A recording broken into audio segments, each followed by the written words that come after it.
নমস্কার বন্ধুরা, কেমন আছেন সবাই? আমার চ্যানেলে আপনাদের সবাইকে স্বাগত জানাই। চলে এসেছি আজকে একটা ভিডিও নিয়ে। তো আজকে রান্নাবান্নার ভিডিও নয়, আজকে একটু ঘুরতে গেছিলাম গ্রামের বাড়ি। ঘুরতে না, অবশ্য প্রয়োজন ছিল অবশ্যই যাওয়ার, সেজন্য গেছিলাম। তো দেখুন, আমরা অলরেডি তৈরি হয়ে গেছি, গিয়ে টোটোতে উঠে পড়েছি। টোটো থেকে আমি নেমে পড়েছি স্টেশনে, আর এখানে টিকিটটা কেটে নিলাম। টিকিটটা কেটে নিয়ে, মানে আমার হাজব্যান্ড টিকিট কাটছিলেন, আর আমাদেরকে বললেন যে তোমরা চলে যাও প্ল্যাটফর্মে। তো আমি আর আমার ছেলে টুকটুক করে এই যে যাচ্ছিলাম ওদিকে। তো এতটা সকালে আমরা বেরিয়েছিলাম যে অত সকালে ওই চলমান সিঁড়িটা আর কি ছাড়া হয় না। তো আমরা হেঁটে হেঁটে ওটা পার হলাম, হয়ে 2 নম্বর প্ল্যাটফর্মে নেমেছিলাম। নেমে ট্রেনে উঠে বসে পড়েছিলাম। আর দেখুন চারিদিকে কুয়াশা। তো চারিদিকটা এত ভালো লাগছিল, সবজি বাগান, মানে সরষা ফুল হয়েছিল, কি সুন্দর লাগছিল দেখতে। তো আমি ভিডিও করতে করতে যাচ্ছিলাম, সঙ্গে খাবার নিয়েছিলাম, সেটাও ভিডিও করেছি, আপনারা দেখতেই পেয়েছেন। দেখুন, আমরা অবশেষে চলে এসেছি দুলদুলি খেয়াঘাট। তো এই দুলদুলি খেয়াঘাটে এসে খেয়া পার হব বলে আমরা সবাই নৌকায় উঠেছি। আমরা একসঙ্গে 7-8 জন মতো গেছিলাম। তো সবাই মিলে উঠে পড়েছি আর একটু ভিডিও করছিলাম। চারিদিক কি কুয়াশা!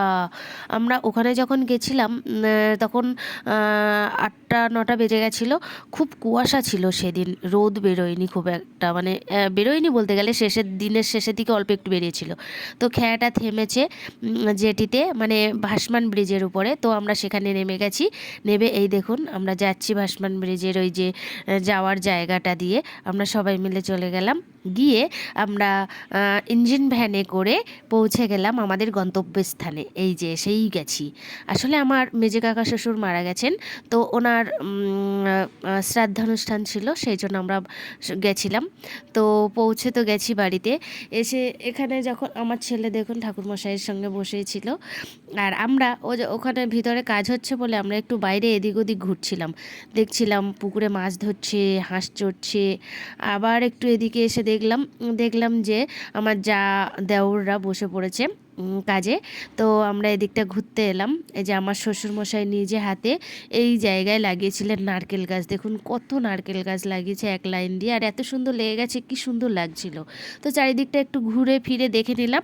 অবশেষে আসলাম খাওয়ার জায়গায়। তো সবাইকে খাওয়াতে বসিয়ে দেওয়া হয়েছিল। ঢালোয়া নিচে বসার সিস্টেম, এই সিস্টেমটাই আলাদা, আর খেতে বেশ মজা লাগে। টেবিল চেয়ারের থেকে আমার এটাই যেন বেশি ভালো লাগে। গ্রাম অঞ্চলে এই জিনিসটা হয়, কিছু কিছু জিনিস আছে যেগুলো সত্যি মনে থাকে, ভালো লাগে, আর পুরানো দিনের কথাগুলো মনে করিয়ে দেয়। তো সেখান থেকে খেয়ে দিয়ে আবার আমরা রিটার্ন বাড়ি ফিরছিলাম। এই যে চলে এসেছি, দেখতেই পাচ্ছেন ব্রিজের উপরে।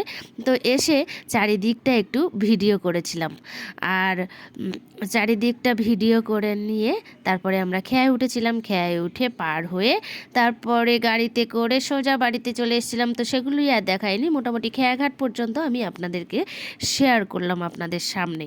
তো আমার এই ছোট্ট ভিডিওটি আপনাদের কেমন লাগলো অবশ্যই কমেন্ট করে জানাবেন। দেখা হবে আবার একটা নতুন ভিডিও নিয়ে, অবশ্যই আমার সাথে থাকবেন আপনারা। নতুন হলে সাবস্ক্রাইব করবেন। দেখা হবে নতুন ভিডিও নিয়ে। টাটা।